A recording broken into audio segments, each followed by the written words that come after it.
Kahit anong mangyari, basta sa ngalan ng pakikipaglaban, nagiging sobrang sama ang kinalalabasan.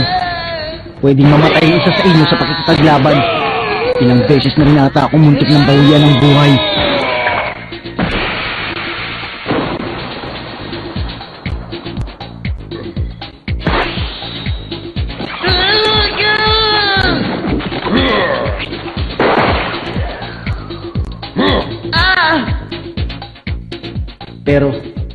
Pero ano?